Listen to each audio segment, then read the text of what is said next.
Ya, Assalamualaikum warahmatullahi wabarakatuh. Perkenalkan, nama saya Arfian Zulfa Muhammad, nomor handphone saya 1910 310 732. Saya dari kelas 4A.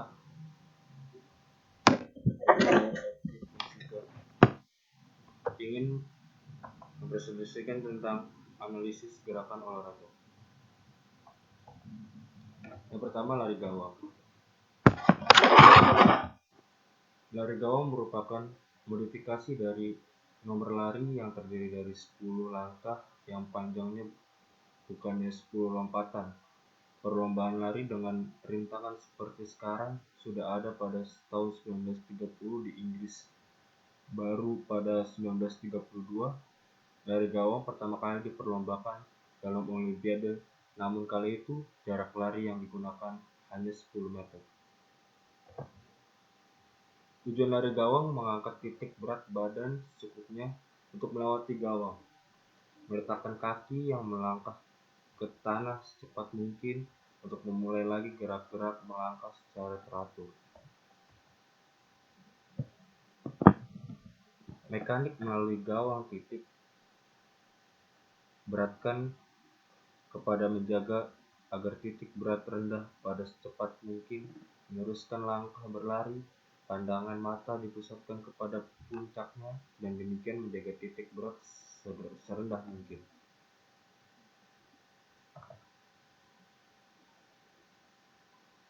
Pada analisis dari bagian tubuh, pada waktu melewati gawang, ditolak 6-8 kaki dari gawang, badan membungkuk ke depan, kaki turun, badan diangkat, kemudian ayunan tangan sama seperti berlari.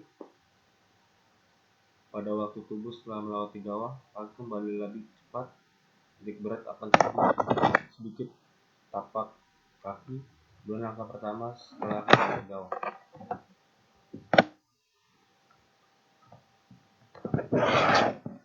Lompat tinggi. Dikutip dari World Athletics bahwa olahraga lompat tinggi mulai meraih popularitas pada abad ke-19 sejak diadakan kompetisi lompat tinggi di Skotlandia. Tepatnya pada saat itu tercatat lomba lompatan tinggi dihasilkan oleh seorang atlet dengan tinggi 1,68 meter menggunakan gaya gunting. Sering berjalan waktu hingga akhirnya di abad 20, gaya lompat tinggi telah dikembangkan dan diadaptasi oleh seorang warga Irlandia Amerika bernama Michael Swasey pada tahun 1895.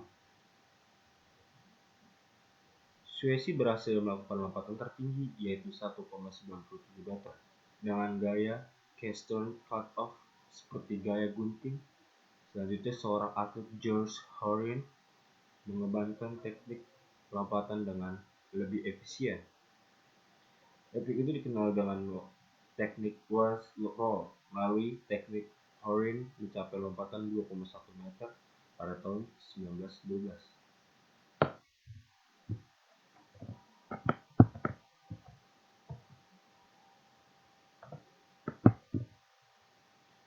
Tujuan analisis teknik lompatan tinggi yaitu untuk mempelajari, mengetahui bagaimana teknik gerakan lompat tinggi yang efisien. Teknik gerak lompat tinggi yang efisien yaitu gerakan di mana pelompat dapat mengerahkan seluruh kemampuannya sehingga mendapatkan hasil lompatan yang setinggi-tingginya. Faktor lompat tinggi. Pelompat harus mengembangkan daya angkat sebesar mungkin. Sudut tolakan sedapat mungkin mendapati tegak lurus. Kemudian jarak di mana titik berat badan dapat diangkat terbatas. Gaya lompatan ke atas banyak berasal dari kecepatan kontraksi dan kekuatan otot kaki dan telapak kaki untuk dapat menahan gaya tolak yang besar. Kecepatan bukan faktor dari terpenting dalam faktor tinggi, yang terutama adalah kemampuan melenting.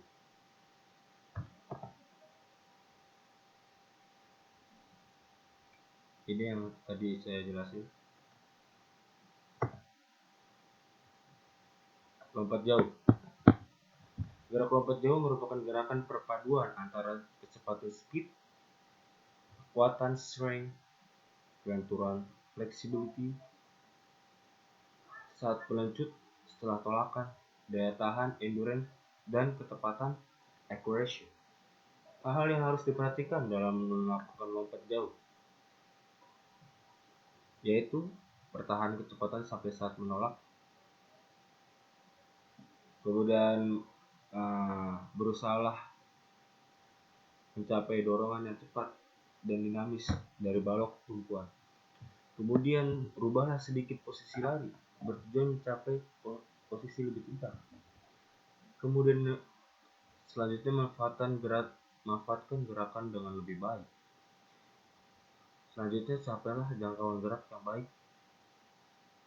Lalu gerak akhir sebaiknya diusahakan sekuat mungkin menggunakan tenaga semaksimal mungkin.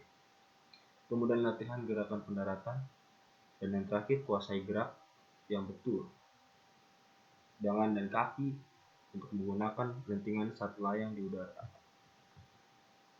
Faktor dasar lompat jauh grup Sugiono pada tahun 2006 yaitu awalan dalam lompat jauh merupakan lari dengan kecepatan start berdiri.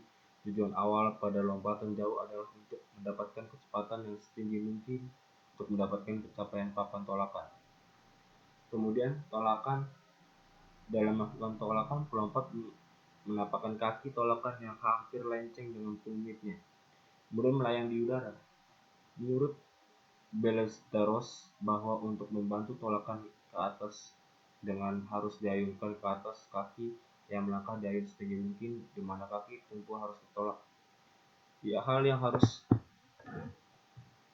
diperhatikan dalam melakukan lompat jauh yaitu mendarat. Menurut Ganter, suatu pendaratan yang baik dipersiapkan dan ditentukan dalam fase melayang sebelum keterampilan dan syarat-syarat yang diperlukan.